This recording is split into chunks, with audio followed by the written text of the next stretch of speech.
Hello guys, welcome back to my channel. जैसे कि आपको टाइटल से पता चला ही होगा कि आज हम बात करने वाले हैं नीट 2025 के बारे में। तो बहुत लोगों को पता है कि मैं एक ड्रॉपर हूँ। इससे पहले मैंने 2024 में नीट की एग्ज़ाम दी थी, उसमें मुझे कम मार्क्स आए थे। तो इसलिए मैंने डिसाइड किया था कि मैं एक ड्रॉप लूँगी और फिर से प्रिपेयर करूँगी 2025 के लिए। बट इस साल कुछ अनएक्सपेक्टेड हो गया, क्योंकि सबको जैसे पता है कि थोड़ा सा नीट का पेपर जो हार्ड आया और कंपैरेटिवली बहुत हार्ड आया। इतना मतलब किसी ने भी एक्सपेक्ट नहीं करा था। तो कहते हैं बायोलॉजी की, तो जैसे सब स्टूडेंट करते हैं, मैं भी क्वेश्चन पेपर हाथ में आने के बाद बायोलॉजी सॉल्व करती हूँ। तो बायोलॉजी मुझे इजी टू मॉडरेट लगा और उसमें थोड़ी सी ट्रिकी क्वेश्चंस थे, जिसकी वजह से मेरे थोड़े नेगेटिव भी गए उसमें। तो मतलब ऐसा लगता था कि बायोलॉजी का यार ये तो क्वेश्चन हमें आता है, इसका आंसर ये 100% होगा, लेकिन फिर कुछ आ जाता था। तो biology was tricky and moderate हम बोल सकते हैं। उसके बाद यूजुअली मैं फ़िज़िक्स सॉल्व करती हूँ, क्योंकि मुझे केमिस्ट्री नहीं आती इतनी अच्छे से, क्योंकि मुझे ऑर्गेनिक बहुत डिफ़िकल्ट लगती है। एंड इस साल मेरी ऑर्गेनिक की इतनी प्रिपरेशन भी नहीं हुई थी, इसलिए मैंने डायरेक्टली फ़िज़िक्स सेक्शन ओपन किया। एंड मतलब फ़िज़िक्स सेक्शन ओपन करते ही मेरा माइंड पूरा हिल गया, क्योंकि मुझे एक भी क्वेश्चन नहीं आ रहा था। मतलब जो आते थे वो भी मुझे डर से मैं भूल जा रही थी और मैं बहुत डिस्टर्ब हो गई उस वक्त। और जब मुझे जो जो क्वेश्चन आ रहे थे मैं वो सॉल्व कर रही थी, लेकिन टाइम बहुत जा रहा था और मुझे लगा कि यार अगर मैं फ़िज़िक्स सॉल्व करते रह गई तो मुझे केमिस्ट्री में बिल्कुल टाइम नहीं मिलेगा।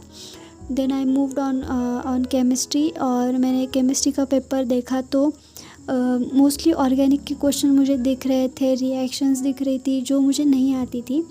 मतलब नहीं आती थी इसका मतलब कुछ भी नहीं आता था ऐसा नहीं था, लेकिन मुझे थोड़े से डिफरेंट एंड डिफ़िकल्ट लगे थे वो क्वेश्चन। तो उसके बाद मुझे जितने भी आते थे मैंने केमिस्ट्री के सॉल्व करे। और फिज़िक्स के डर मतलब फ़िज़िक्स का जो मैंने पेपर देखा तो मुझे पूरा सा मतलब डर बैठ गया कि यार केमिस्ट्री भी टफ़ होगी।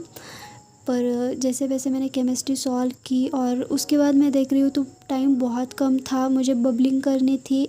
इसकी वजह से मुझे फ़िज़िक्स में बहुत कम टाइम मिला, और इसकी वजह से मुझे कम मार्क्स आ रहे हैं इस बार भी।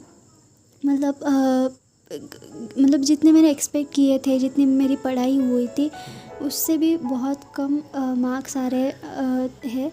But like I was not expecting 720 on 720, but इतने भी कम मैंने एक्सपेक्ट नहीं करे थे।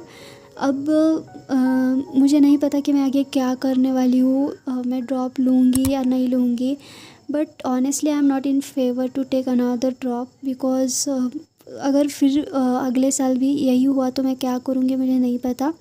इसलिए I am not gonna take drop this year again. मतलब I am very confuse now, and मुझे नहीं पता मैं क्या करने वाली हूँ।